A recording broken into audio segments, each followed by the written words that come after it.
दोस्तों, आप सभी को मेरा प्रणाम। तो चलिए आपको श्री कृष्ण जी की वह बात सुनाएं जो आपके लिए आवश्यक है। श्री कृष्ण कहते हैं कि आप दुनिया में उलझाकर अपने सपने भूल जाते हैं और दुनिया आपको परेशान करेगी। यह आपको बताएंगे कि आप कुछ नहीं कर पाएंगे। यह तुम्हें गिराने की कोशिश करेंगे। यह आपकी एक छोटी सी असफलता को बड़ी बना देगा और आपको चिढ़ाएगा। अगर आप उन पर ध्यान देंगे तो कुछ नहीं कर पाएंगे। उन्हें नजरअंदाज करना सीखें और खुद पर विश्वास करना सीखें। आपको अपनी मेहनत कहीं ना कहीं जरूर मिलेगी। बस थोड़ा सा धैर्य रखें। अगर आपको खुद पर भरोसा है तो आप अपनी उम्मीदों पर खड़े उतरेंगे। वास्तव में आप उनसे बेहतर करेंगे। आपके जीवन में एक दिन ऐसा जरूर आएगा जब पूरी दुनिया आपके खिलाफ होगी। आपको बस अपनी जिंदगी और मेहनत से अकेले ही लड़ते रहना है। इस युग में बहुत कम लोग ही कुछ सीख पाते हैं। हम उस दिन को आने नहीं देना चाहते, चाहे हमें कितनी भी दूर जाना पड़े। इसलिए तुम्हें सारी सीमाएं पार करके आगे बढ़ना होगा। आपकी जो भी बुरी आदतें हैं उन्हें छोड़ना होगा और आपको अच्छी आदतें अपनानी होंगी। अगर आप कहीं से कुछ भी सीखते हैं तो उसे एक बार जरूर अपनाना चाहिए। ज्यादा नहीं, लेकिन कम से कम 10 दिन के लिए। यह लाखों छात्रों के लिए बुरी बात है। उन्हें लगता है कि ज्ञान बेकार है। वहीं कुछ लोगों को यह पसंद तो है, लेकिन वो इसे अपनाना नहीं चाहते। और धीरे धीरे खुद को बदलना जरूरी है, लेकिन कई लोग इस बात को नजरअंदाज कर देते हैं और कुछ समय बाद वो अपने सपने भूल जाते हैं और इस जिंदगी में उलझ जाते हैं। तुम स्कूल जाओ, इसका मुख्य कारण यह है कि आप पढ़ना नहीं चाहते। स्कूल में पढ़ाई अच्छी चल रही है, लेकिन बहाने हमें सफल होने से रोकते हैं। इसलिए बहाने बनाना बंद करें। जो भी आपकी सफलता के रास्ते में है उसे तोड़ दें। जितनी जल्दी हो सके इसे छोड़ दो। यह घर की समस्या है, ये घर की जिम्मेदारी है। पढ़ाई के इरादे से बाहर जाएं, वहां खूब मेहनत करो। अपने रास्ते में आने वाली किसी भी समस्या का समाधान खोजें। दुनिया आपके फैसले पर सही है। दुनिया के बारे में क्या?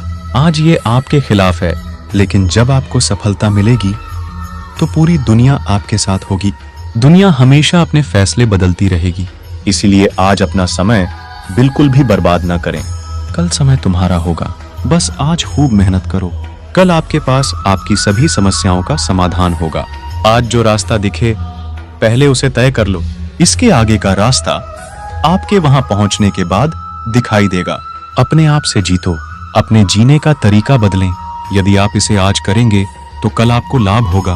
भगवान कृष्ण ने कहा था, सफलता एक अटल आदर्श है। इसका सबक आपको असफलता से सीखना होगा। गिरो तो उठो। यदि आप हारते हैं तो जीतें। अपनी गलतियों को एक अवसर मानें और उनसे सीखें। आपकी असफलताओं में भी आपके बड़े सपने छुपे होते हैं। अपनी असफलताओं को अर्थ से भरें। जिंदगी आपको चुनौतियां नहीं देती, बल्कि यह आपको अपने प्रतिस्पर्धियों से मुकाबला करने का मौका देती है। एक सफल छात्र की पहचान यह नहीं है कि वह कितने अच्छे अंक लाता है, बल्कि यह है कि वह किसी से कम नहीं है। आप अपने सबसे बड़े प्रतिस्पर्धी होंगे। अपने आप से प्रतिस्पर्धा करें और अपने आगे निरंतर सुधार का मार्ग चुनें।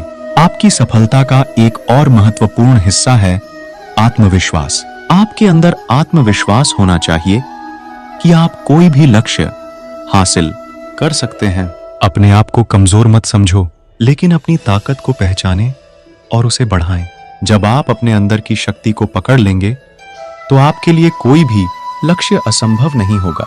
आपके लक्ष्य बड़े हो सकते हैं, लेकिन इन्हें हासिल करने के लिए आपको कड़ी मेहनत, समर्पण और अध्ययन की आवश्यकता है।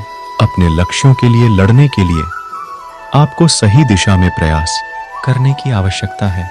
याद रखें, अगर आपकी मेहनत और लगन सही है तो आपके सपनों को पूरा होने से कोई नहीं रोक सकता।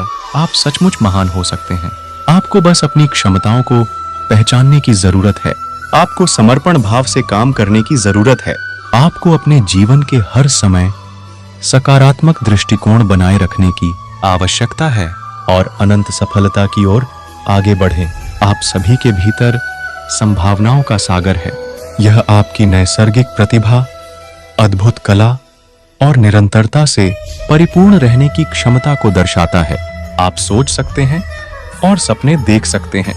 जब आप खुद को परिभाषित करते हैं तो पूरी दुनिया आपसे होकर गुजरती है। आपके विचार और भावनाएं आपकी ताकत बन जाती हैं।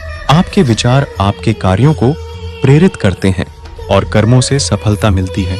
इसलिए हमेशा सकारात्मक मानसिकता बनाए रखें।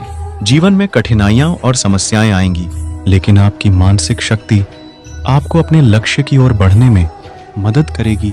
अगर आप मजबूत और दृढ़ निश्चयी रहेंगे तो आपके लिए कोई भी चुनौती असंभव नहीं होगी। असफलता का मतलब सिर्फ खुद को एक मंच पर धकेलना नहीं है।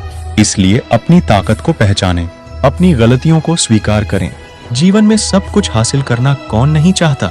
आगे बढ़ना कौन नहीं चाहता? पैसा कौन कमाना नहीं चाहता?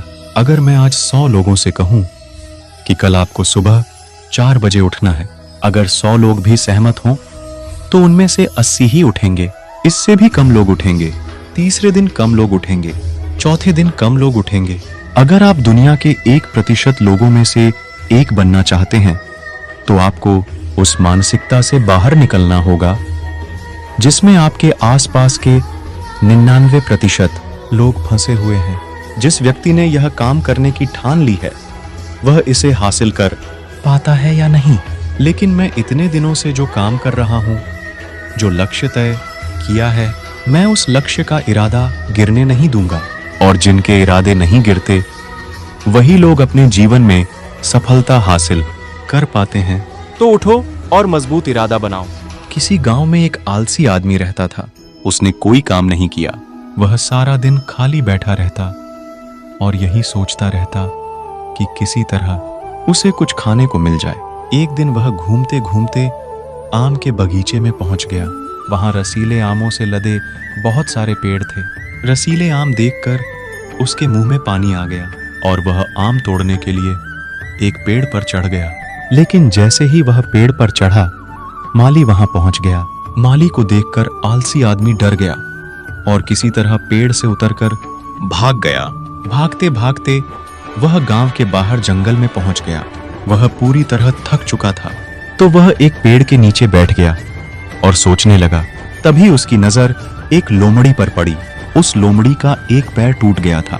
वह लंगड़ा कर चल रहा था। लोमड़ी को देखकर आलसी आदमी सोचने लगा कि ऐसी स्थिति में भी जंगली जानवरों से भरे जंगल में यह लोमड़ी कैसे जीवित रही? अब तक इसका शिकार कैसे नहीं हुआ? वह झट से एक पेड़ पर चढ़ गया। वह वहीं बैठ गया और सोचने लगा कि इस लोमड़ी के साथ आगे क्या होगा।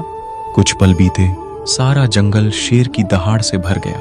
यह सुनकर सभी जानवर इधर उधर भागने लगे, लेकिन लोमड़ी अपने टूटे पैर के साथ भाग नहीं सकती थी। वह वहीं खड़ी रही। शेर लोमड़ी के पास आने लगा। आलसी आदमी ने सोचा कि अब शेर लोमड़ी को मारकर खा जाएगा, लेकिन आगे जो हुआ वह कुछ अजीब था। शेर लोमड़ी के पास पहुंचा और खड़ा हो गया। उसके मुंह में मांस का एक टुकड़ा था। उसने उसे लोमड़ी के सामने गिरा दिया। लोमड़ी बड़े आराम से मांस का टुकड़ा खाने लगी। कुछ क्षण बाद शेर चला गया। यह घटना देखकर आलसी मनुष्य सोचने लगा कि ईश्वर सचमुच सर्वशक्तिमान है। चाहे जानवर हो या इंसान, उन्होंने धरती पर मौजूद सभी जानवरों के लिए भोजन की व्यवस्था की है। वह घर लौट आया। वह घर आया और 2-3 दिनों तक बिस्तर पर इंतजार करता रहा। जिस प्रकार भगवान ने शेर के माध्यम से लोमड़ी के लिए भोजन भेजा था, उसी प्रकार उसके लिए भी कोई भोजन लाएगा। लेकिन कुछ न हुआ। उसे भूख लगने लगी। आखिरकार उन्हें घर छोड़ना पड़ा। घर के बाहर उसने एक बाबा को पेड़ के नीचे बैठे देखा। वह उसके पास गया। उन्होंने जंगल की कहानी सुनाते हुए कहा, बाबा जी, भगवान मेरे साथ ऐसा क्यों कर रहे हैं? उसके पास सभी जानवरों के लिए भोजन है, लेकिन मनुष्यों के लिए नहीं। बाबा जी ने उत्तर दिया, बेटा, ऐसा नहीं है। भगवान के पास सारी व्यवस्था है, दूसरों के लिए भी और आपके लिए भी। लेकिन बात यह है, वह तुम्हें लोमड़ी नहीं बल्कि शेर बनाना चाहता है। दोस्तों, इस कहानी से हमें क्या सीख मिलती है? हम सभी के अंदर बहुत सारे गुण होते हैं। हम अपनी अज्ञानता के कारण उन्हें पहचान नहीं पाते। हम सोचते हैं कि हम बेकार हैं और दूसरों की मदद का इंतजार करते हैं। अपने गुणों को पहचानें, अपनी सहायता के लिए दूसरों की प्रतीक्षा न करें। इतने सक्षम बनो कि दूसरों की मदद कर सको। दोस्तों, इस वीडियो में बस इतना ही। अगले वीडियो में मिलते हैं। अपना ध्यान रखना। जय श्री कृष्णा। दोस्तों, अगर आप इस चैनल पर नहीं हो तो वीडियो को लाइक करके चैनल को सब्सक्राइब कर दें और कमेंट में जय श्री कृष्णा अवश्य लिखें। धन्यवाद। आपका दिन शुभ हो।